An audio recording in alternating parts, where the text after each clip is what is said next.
নমস্কাৰ welcome to this video' থাম্বনেইলৰ পৰা আপোনালোকে বুজিব পাৰিছে যে আজি আমি আহোম আৰু মোগলৰ সংঘাত বা সংঘৰ্ষৰ বিষয়ে আলোচনা কৰিম আৰু আজি ভিডিঅ' পাৰ্ট 1 হ'ব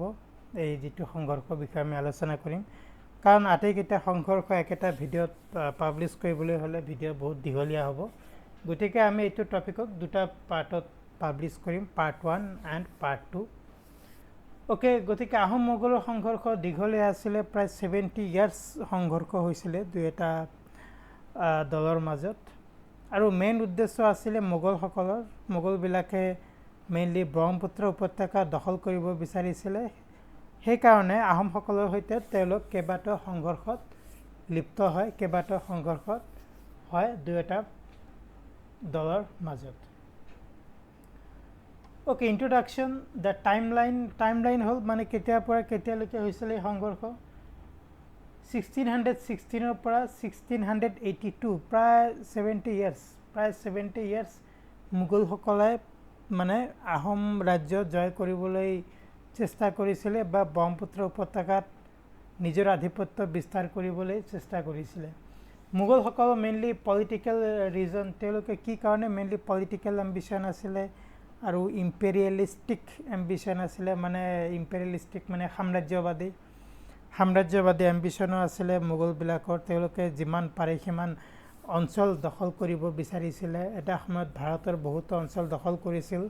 কিন্তু উত্তৰ পূব ভাৰত মোগলবিলাকে দখল কৰিব পৰা নাছিলে সেই কাৰণে মোগলবিলাকে অসমখনক জয় কৰিব বিচাৰিছিলে আৰু সেইটোৱে আছিল মেইন উদ্দেশ্য মোগলসকলৰ অসম আক্ৰমণ কৰা প্ৰায় 70 ইয়াৰ্ছ মোগলবিলাকে চেষ্টা কৰিছিলে অসম দখল কৰাৰ আৰু ই কেতিয়া প্ৰমিনেণ্ট হয় যেতিয়া কোচ হাজো কোলাপছ হয় কোচ হাজো কি হ'ল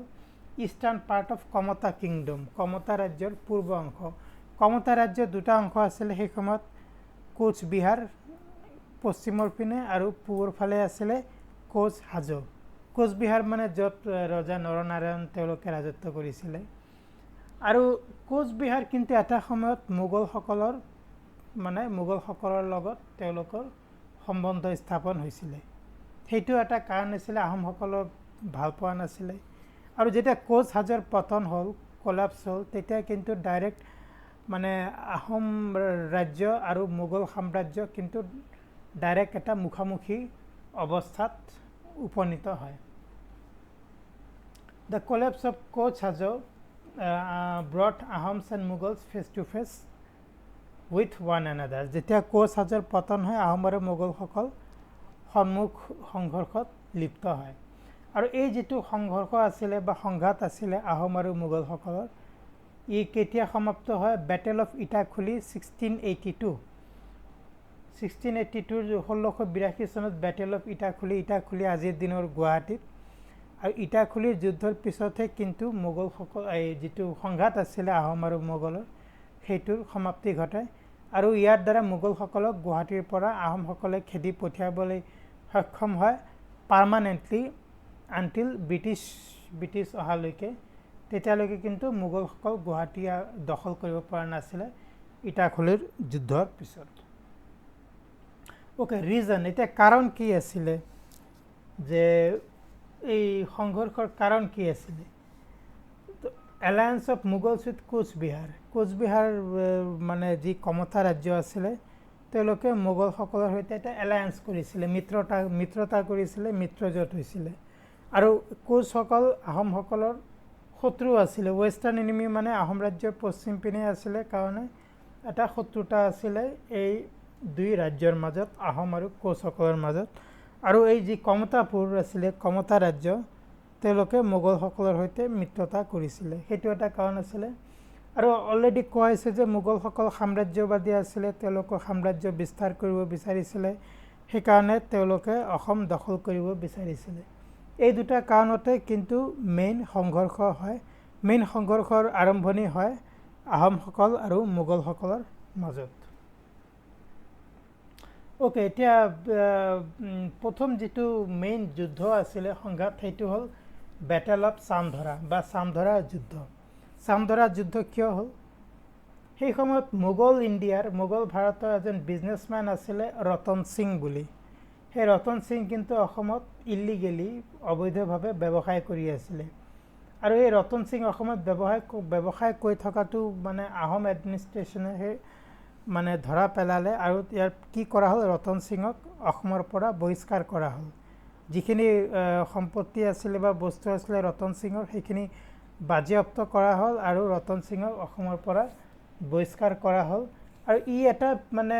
মোগলসকলক এটা মানে সুযোগ দিলে অসম আক্ৰমণ কৰাৰ গেভ এ প্ৰিটেক্সট টু এটেক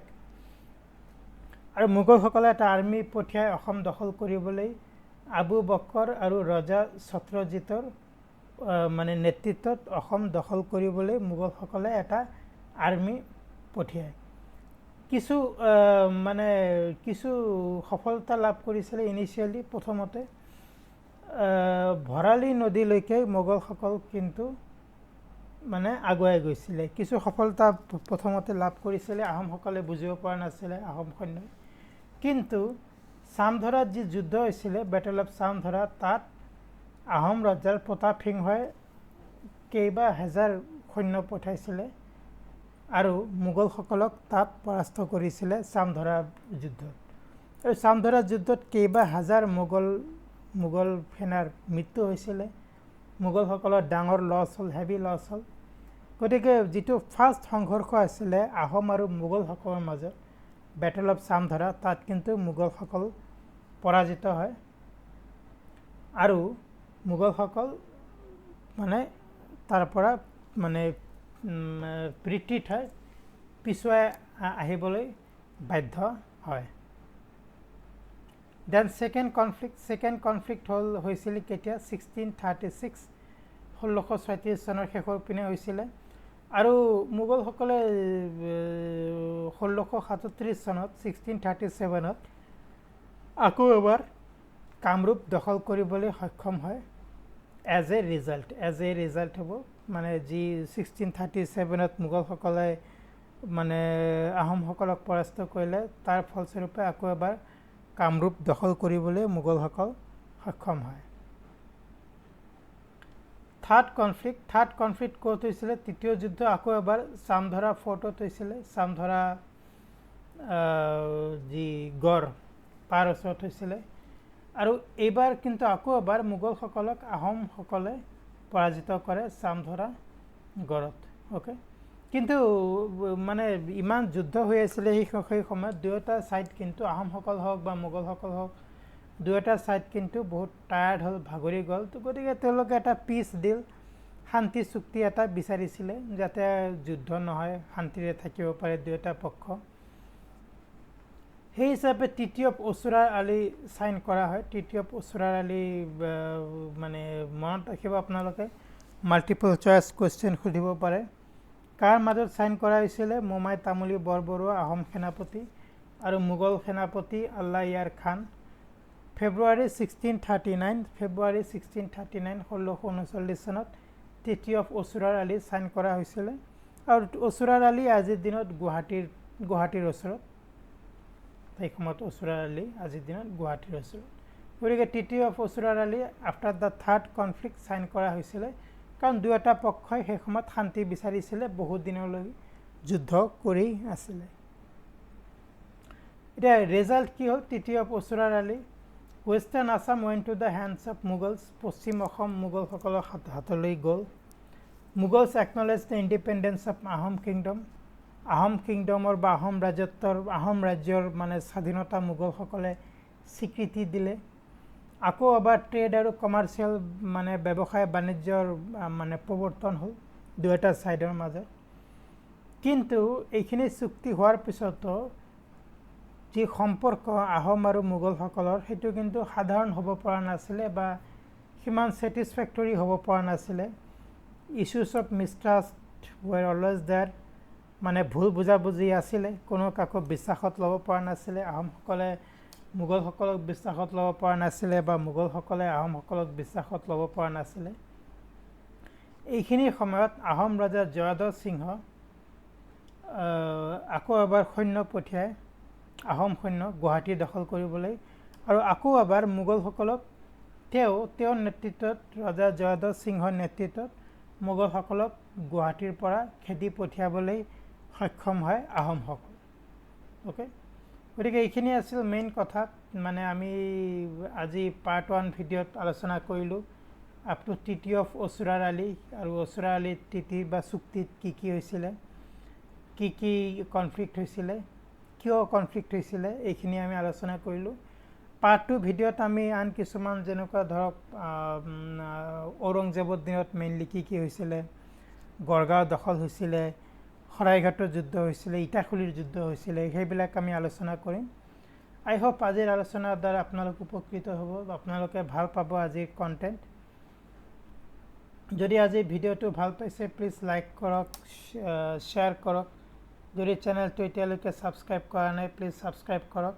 আৰু পাৰ্ট 2 ভিডিঅ' আমি পাব্লিছ কৰিম অতি সোনকালে আজি ভিডিঅ' চোৱাৰ কাৰণে বহুত বহুত ধন্যবাদ আন এটা ভিডিঅ'ত লগ পাম thank you very much and see you soon